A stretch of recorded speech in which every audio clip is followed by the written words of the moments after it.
Hello friends, welcome to civil circus. ये हमारा Laxmikanth polity का फोर्थ लेक्चर है। इसमें हम एमसीक्यू सेशन डिस्कस करेंगे।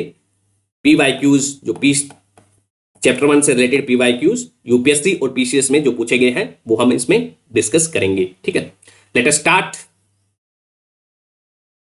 पहला क्वेश्चन है, bye which of the following act was the federal court in India was created. तो फेडरल कोर्ट इंडिया में कौन से एक्ट के द्वारा क्रिएट की गई थी?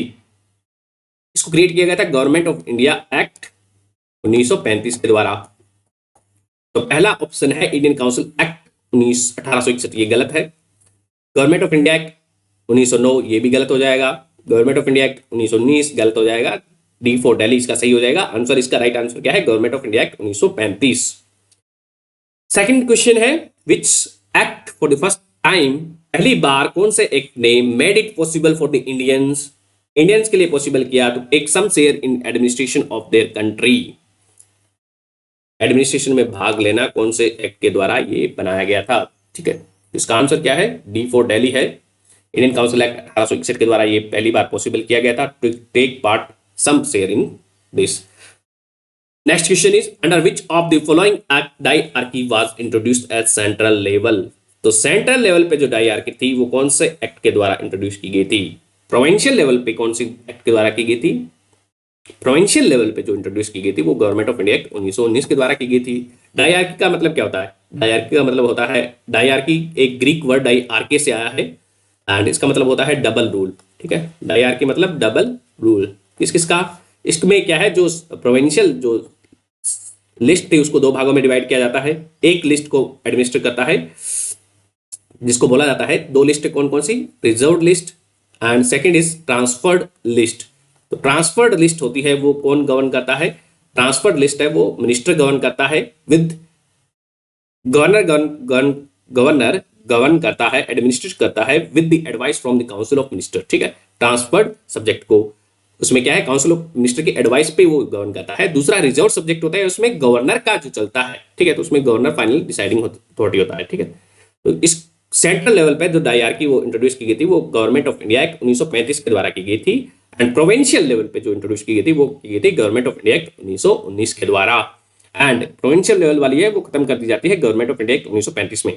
ठीक है, next is, Indian legislature was made bicameral for the first time. तो बाइकैमेरियल का मतलब क्या होता है कि जो दो उसमें पार्ट होगा, एक अपर हाउस होगा एक लोअर हाउस होगा। ठीक है, तो ये पहली बार कौन से एक्ट के द्वारा किया गया था? गवर्नमेंट ऑफ इंडिया एक्ट 1919 के द्वारा किया गया था। ठीक है, बाइकैमेरियलिज्म इसके द्वारा इंट्रोड्यूस किया गया और डायआर्की इंट्रोड्यूस की गई प्रोविंसेस में गवर्नमेंट ऑफ इंडिया एक्ट 1919 के द्वारा। सी फॉर कलकत्ता इसका आंसर है। Next is, as per cabinet mission plan in the constituent assembly to decide allotted number seats. तो कॉन्स्टिट्यूएंट असेंबली में कितनी सीट होगी और उसमें वन रिप्रेजेंटेटिव है वो कितने लोगों को रिप्रेजेंट करेगा? One representative was in ratio of which population, यानी कि एक रिप्रेजेंटेटिव कितनी पॉपुलेशन को रिप्रेजेंट करेगा इन कॉन्स्टिट्यूएंट असेंबली में जो एक मेंबर होगा वो। उसका आंसर है C for B for Bombay. 10 lakh लोगों को वो एक रिप्रेजेंटेटिव कॉन्स्टिट्यूएंट असेंबली में रिप्रेजेंट करता था। कैबिनेट मिशन में ऐसा बोला गया था। ठीक है, next is, during the British rule in India who was the first Indian to be appointed as law member. तो पहला इंडियन कौन सा था जिसको लॉ मेंबर अपॉइंट किया गया था? गवर्नर जनरल की जो काउंसिल थी, एग्जीक्यूटिव काउंसिल थी उसका। तो ये थी सत्येंद्र प्रसाद सिन्हा। सी फॉर कलकत्ता इसका आंसर है। C for Calcutta. Which act of the British parliament abolish the East Indian company monopoly over the trade in India. तो ईस्ट इंडिया कंपनी की जो मोनोपोली थी ट्रेड इन इंडिया में वो कब अबॉलिश की गई थी? कौन से एक्ट के द्वारा अबॉलिश की गई थी? वो अबॉलिश की गई थी चार्टर एक्ट ऑफ 1813 के द्वारा अबॉलिश की गई थी।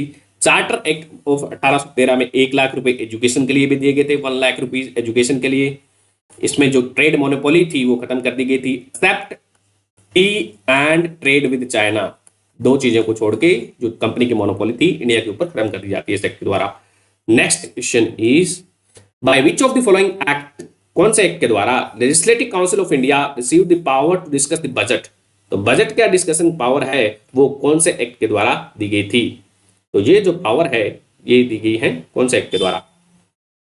इंडियन काउंसिल एक्ट 1892 के द्वारा बजट की डिस्कशन की पावर है वो इंडियन को दी गई है।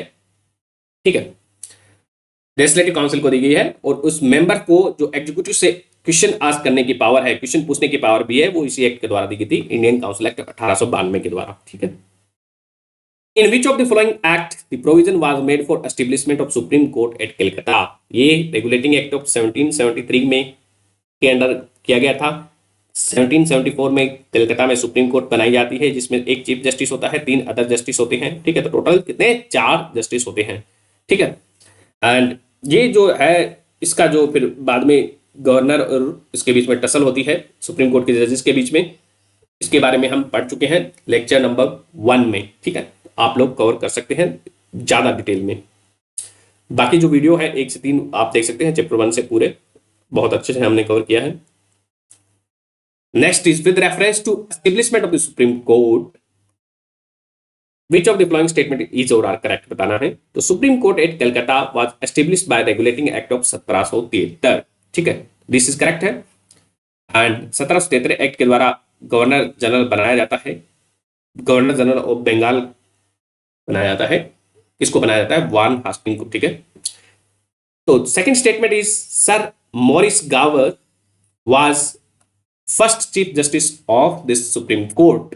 This statement is also correct है, ये आप नोट कर सकते हैं, ये हमने अभी तक कवर नहीं किया है। सर मॉरिस गोवर है जो फर्स्ट चीफ जस्टिस थे सुप्रीम कोर्ट कलकत्ता 1774 में, इनको बनाया गया था। Answer for this question is C for Calcutta. दोनों स्टेटमेंट यहां पे करेक्ट है। इस क्वेश्चन में नेक्स्ट क्वेश्चन है क्वेश्चन नंबर 11, इसमें लिस्ट 1 को लिस्ट 2 के साथ मैच करना है। ठीक है, तो पहला है establishment of board of control. तो हम जानते हैं कि पिट्स इंडिया एक्ट है वो डबल गवर्नमेंट इंट्रोड्यूस करता है। ठीक है, डायआर्की और डबल गवर्नमेंट में दोनों में फर्क होता है। तो डबल गवर्नमेंट में क्या है, एक बोर्ड ऑफ कंट्रोल होता है डबल गवर्नमेंट में, एक बोर्ड ऑफ कंट्रोल है, दूसरा है कोर्ट ऑफ डायरेक्टर है। डायआर्की में क्या है, डायआर्की में क्या है, 2 लिस्ट होती है, इसमें एक मिनिस्टर के एडवाइस पे गवर्न की जाती है और दूसरी ट्रांसफर्ड लिस्ट है, दूसरी रिजर्व लिस्ट है। ठीक है, तो बोर्ड ऑफ कंट्रोल को एस्टेब्लिश किया जाता है पिट्स इंडिया एक्ट 1784 के बाद में।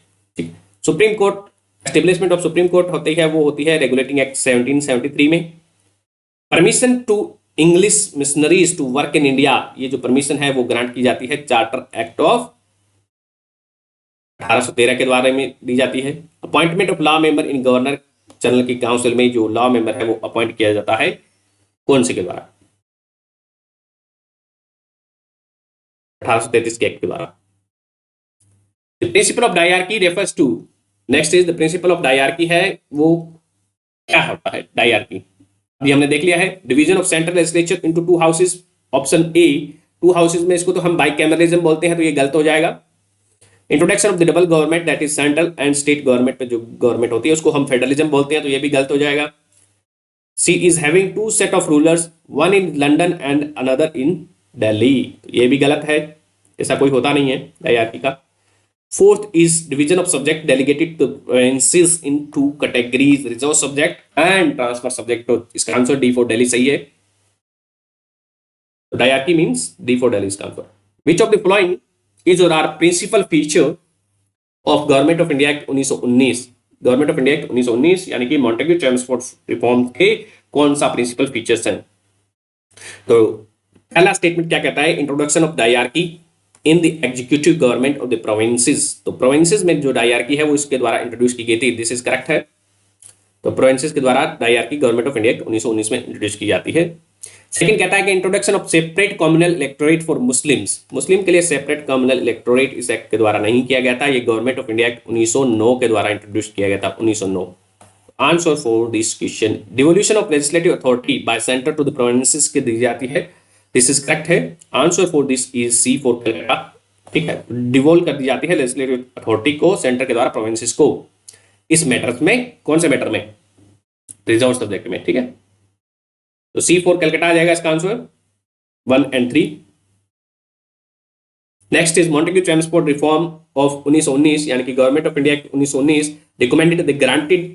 Recommended granting voting rights to all the women above the age of 21, age of 21 voting rights दे दिए गए थे, उनको वोट देने का अधिकार है वुमेन्स को दे दिया गया था इस एक्ट के द्वारा, ये बिल्कुल गलत बात है, ऐसा नहीं था। ठीक है, दूसरा स्टेटमेंट क्या है, Government of India act 1935 gave women reserve seat in the legislature. तो गवर्नमेंट ऑफ इंडिया एक्ट 1935 है, हम जानते हैं कि उसने सेपरेट इलेक्टोरेट को एक्सटेंड किया था, वुमेन को, लेबर को एंड सिक्स को, ठीक है। तो इसके द्वारा answer for this is correct है। तो रिजर्व सीट्स दी गई थी लेजिस्लेचर में वुमेन्स को। पहला जो स्टेटमेंट है वो गलत है, आंसर हो जाएगा B for Bombay, 2 is correct है ओनली। और 68 कॉन्स्टिट्यूशनल अमेंडमेंट था या फिर 61 कॉन्स्टिट्यूशनल अमेंडमेंट था, कौन सा एक्ट था जिसके आप मेरे को बताओगे कि जिसके द्वारा वोटिंग एज है इंडिया में वो 21 से घटाकर 18 कर दी गई। 1918 में क्या है, British granted limited suffrage to women property holders, ठीक है। तो ब्रिटिश है, ब्रिटेन में उनको ये महिलाओं को ये दिए गए थे ये राइट्स, ठीक है, ब्रिटेन में दिए गए थे, इंडिया में नहीं, ठीक है। The law does not apply to the British citizen in other part of the empire. ये ब्रिटेन में ये 1918 में लिमिटेड सफरेज दिया गया था उन वुमेन्स को जिनके पास वोट देने का अधिकार है, ब्रिटेन में दिया गया था। ब्रिटिश महिलाओं को ये दिया गया था कि यदि उनके पास प्रॉपर्टी वगैरह है तो उनको लिमिटेड राइट वोट देने का अधिकार दिया गया था। एंड इंडिया में उसी दौरान क्या है, ऑल इंडिया वुमेन डेपुटेशन है, सरोजनी नायडू एक ऑल इंडिया वुमेन डेपुटेशन को लीड करती है एंड वो लोग जाते हैं, उस समय के सेक्रेटरी ऑफ स्टेट है उसके पास जाते हैं। कौन था 1918 में secretary of state? Edwin Montagu था, ठीक है, एडविन सैमुअल मॉन्टेग्यू, उसके पास ऑल इंडिया वुमेन डेपुटेशन जाता है और वो मांग करता है कि वुमेन को भी क्या है वोट देने का अधिकार दिया जाए, परंतु ये इनकी बात सुनी नहीं जाती है। they were not guaranteed voting right और nor the right to stand in the election, उनको इलेक्शन में पार्टिसिपेट करने का भी अधिकार नहीं दिया जाता है। Government of India act 1919 has allowed provincial council to determine the if women could women भी वोट दे सकती हैं, ये अधिकार है वो प्रोविंशियल काउंसिल को दिया गया कि वो डिटरमाइन करें, provided they met the stringent property income और एजुकेशनल लेवल को ये मीट करती है तो उनको ये अधिकार दिया जा सकता है। तो ये प्रोविंशियल को पावर दी गई थी गवर्नमेंट ऑफ इंडिया एक्ट 1919 में, ठीक है। सेकंड स्टेटमेंट ये क्या कहता है, this is correct as the government of India act 1935 extended the principle of communal representation by providing separate electorate for depressed classes, women and labour. इनके द्वारा government of India act 1935 के द्वारा ये इनको दिया गया था सेपरेट इलेक्टोरेट, ठीक है। Next question is with reference to Indian civil service के रेफरेंस में आपको बताना है कौन सा स्टेटमेंट करेक्ट है। तो पहला जो स्टेटमेंट है, Government of India act 1919 has provided for a separate examination for Indian civil service which was to be held in India। तो ये बिल्कुल सही बात है, ठीक है। तो गवर्नमेंट ऑफ इंडिया ने एक प्रोवाइड किया था कि सेपरेट एग्जामिनेशन हो इंडिया में हो, ठीक है, सिविल सर्विस के लिए एक एग्जाम लंदन में होगा एक इंडिया में। तो Indian civil service, second statement कहता है कि Indian civil service in 1941 the percentage of Indian was more as compare to the European. तो ये बोलता है कि 1941 में जो इंडियन वर्कर थे उनका जो शेयर है वो यूरोपियंस के शेयर से ज्यादा था। तो ये भी सही बात है, 1941 तक आते आते जो शेयर है वो इंडियन एम्प्लॉयज का ज्यादा हो गया था एज कंपेयर टू यूरोपियंस। तो this answer for this is C for Calcutta. तो both the statement are correct, ठीक है। फॉलोइंग द लॉर्ड मैकाले की रिपोर्ट आती है on the select committee of the British Parliament, the concept of merit based civil service in India was introduced in 1854। तो merit based civil service है India को में introduce की जाती है 1854 में, 1854 में, ठीक है। फॉर दिस पर्पज एक सिविल सर्विस कमीशन भी बनाया जाता है, कहाँ पे? लंदन में बनाया जाता है civil service commission. And competitive examination है वो स्टार्ट किए जाते हैं 1885 में। Competitive examination for civil service को रिक्रूटमेंट करने के लिए 1885 में स्टार्ट किए जाते हैं लंदन में ही, ठीक है। तो government of India act 1919 provided for a separate examination for Indian civil service के लिए सेपरेट एग्जामिनेशन के बारे में बात करता है, which was to be held in India, first in Allahabad, later in Delhi. ये जो एग्जाम था जो कंडक्ट कराया गया था पहली बार इलाहाबाद में, बाद में दिल्ली में कंडक्ट कराया गया था। 1941 in Indian civil service percentage of Indian was more as compared to the European, ठीक है। Next question is which of the following act introduced the principle of constitutional autocracy? नहीं, autocracy का जो है प्रिंसिपल है वो इंट्रोड्यूस किया गया था। इसका मतलब ये है कि जो गवर्नर जनरल या वॉइसरॉय था उसको क्या है, उसका डिसीजन फाइनल होगा। ये एक बात है, वो कौन से एक्ट के द्वारा इंट्रोड्यूस की गई थी? ये गवर्नमेंट ऑफ इंडिया एक्ट 1935 के द्वारा ये इंट्रोड्यूस की गई थी। Principle of constitutional autocracy was introduced by the government of India act 1935। The act vested the executive authority of the provinces in governor, यानी कि जो एग्जीक्यूटिव अथॉरिटी है प्रोविंसेस की वो गवर्नर के पास लाई करेगी, एंड सेंटर में क्या है वो वॉइस रॉय के पास लाई करेगी on the behalf of the crown. ठीक है। Next question is which of the following act introduce the bicameral legislature at the centre. Centre पे कौन सा एक्ट के द्वारा इंट्रोड्यूस किया गया? तो ये इंट्रोड्यूस किया गया था government of India act 1919। Which act for the first time made it possible for the Indians to take some share in administration of the country? तो ये था इंडियन काउंसिल एक्ट 1861, नहीं 1833।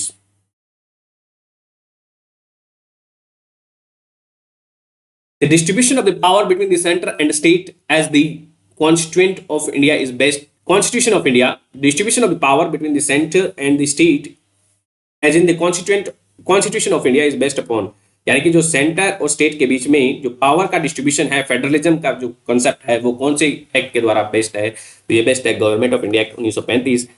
ठीक है। Next question is the provision for establishment of all India federation was included in, जो all India federation था वो हम जानते हैं कि वो गवर्नमेंट ऑफ इंडिया एक्ट 1935 में इंट्रोड्यूस किया गया था, और इसमें कितने शेड्यूल थे? 10 शेड्यूल थे गवर्नमेंट ऑफ इंडिया एक्ट 1935 में, 321 इसमें आर्टिकल थे, 10 शेड्यूल थे। इसने आरबीआई का बारे में बात की थी, फेडरल बैंक बनाने के बारे में बात की थी, फिर फेडरल कोर्ट ऑफ इंडिया के बारे में बात की है, फेडरल कोर्ट, 10% लोगों को इसमें रफली क्या है सफरेज राइट टू वोट दिया गया था गवर्नमेंट ऑफ इंडिया एक्ट 1935 में।